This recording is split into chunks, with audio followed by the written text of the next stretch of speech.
Beyond the System by Kitsune.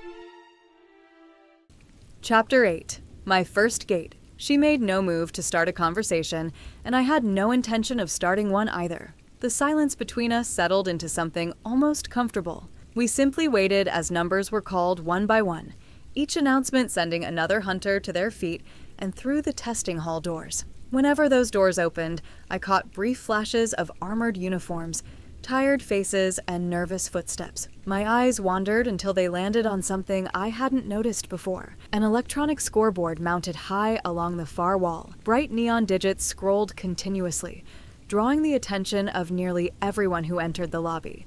It listed 2 categories: all-time records and today's high scores. Then my gaze caught on the top of the all-time list.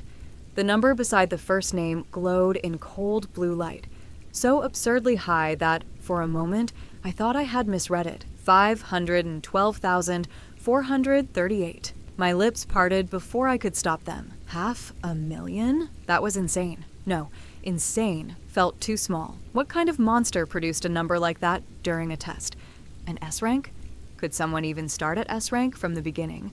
Or was that score from someone who had climbed the ranks and returned to retest later? Either way, the number sat there like a wall, built from pure impossibility, quiet and untouchable above every other name. Questions piled up, but no answers came. I didn't know enough about hunter rankings to say whether that score was truly untouchable, but everyone beneath it trailed by hundreds of thousands of points.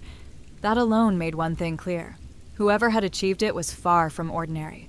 I glanced down at my hand. Inari was gleaming faintly. Considering I've only bonded with one of her tails, will my score scrape the bottom? The thought twisted my stomach, but I shoved it aside. It wasn't like I could control how the system ranked me anyway.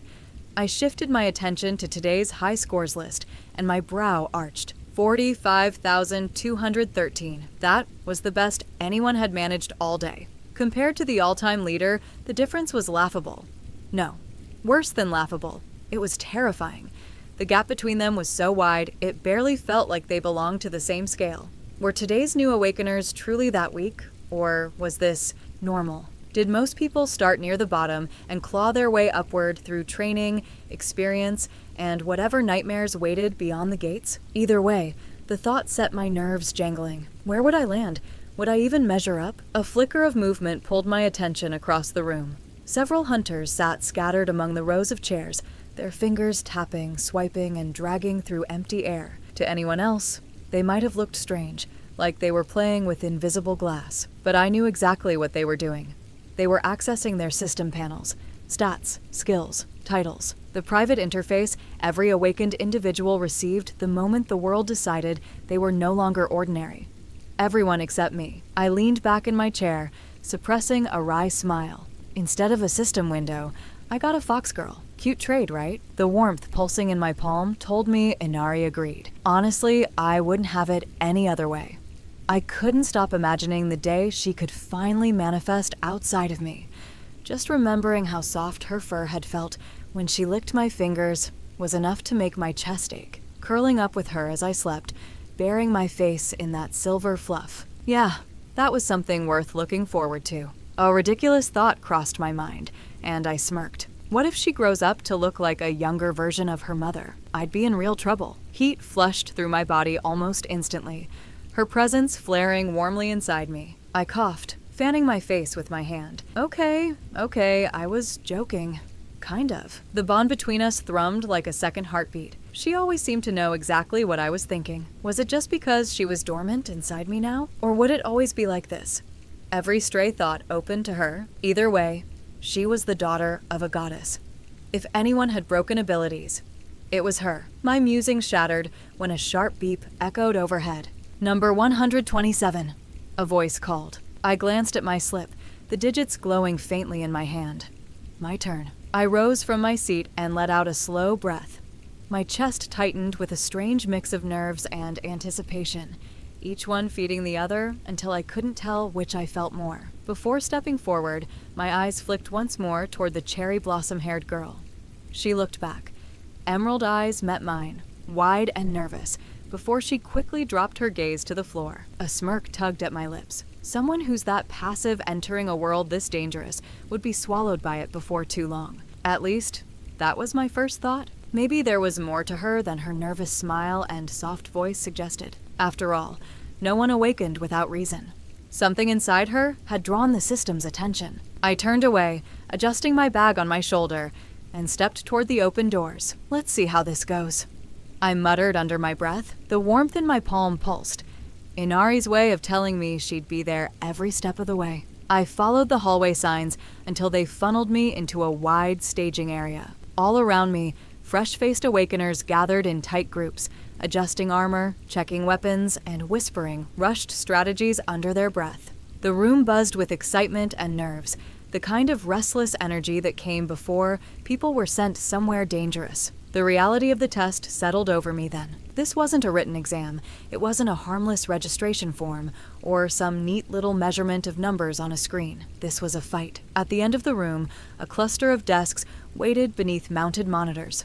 Behind them sat 3 examiners, 2 men and 1 woman, all dressed in dark association uniforms. Their faces were solemn, their eyes sharp as they watched each candidate approach. When my turn came, I stepped forward and slid my slip across the desk. The woman picked it up, scanning the number before her gaze flicked up to me. For a moment, her expression didn't change, but I caught the faint flicker in her eyes. A silent question. Was I really here to become an Awakener? I'd seen that look before. To most, I looked soft and delicate. A girl with pale skin, white hair, and piercing pink eyes that didn't exactly scream monster slayer. My sharp features added a layer of confidence to my face, but I knew what people saw. Someone who'd break before bending. Or maybe I was just projecting. Name?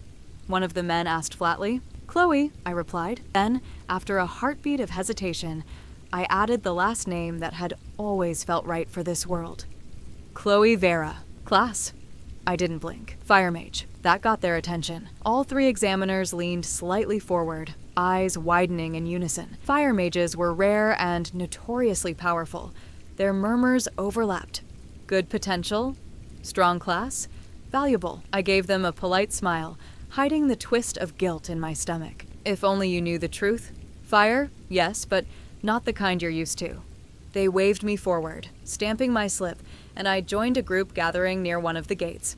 It wasn't golden, of course, just an ordinary D-ranked gate, swirling with faint gray-blue energy. Ordinary, but no less dangerous. One of the proctors stepped forward, voice carrying over the hum of the portal. This is a D-rank gate.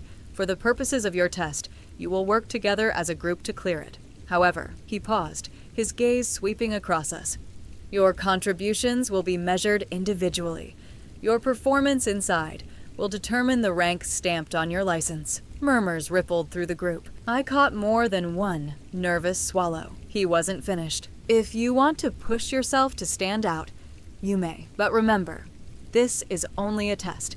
You will each receive a rune slip. He held up a small square of parchment etched with glowing blue symbols. These will record your progress, and in case of emergency, you may use them to teleport out. Do not push yourselves to the point of death. This is only a test. When my turn came, I accepted one of the slips. It was warm to the touch, the runes faintly vibrating against my skin. I tucked it carefully into my pocket, noting how the blue glow pulsed faintly in rhythm with my heartbeat. The portal loomed ahead, humming like an impatient beast. I tightened my fists, excitement prickling under my skin. This was it, my chance to prove myself. F rank wasn't an option. I wanted more than a basic license. I wanted a name for myself, money, and freedom, the chance to grow without anyone holding me back. And with a class like Fire Mage, this was a perfect chance to shine. A final instruction was shouted over the group. You will be monitored. One of the examiners will accompany you inside to ensure safety and accuracy. That made sense.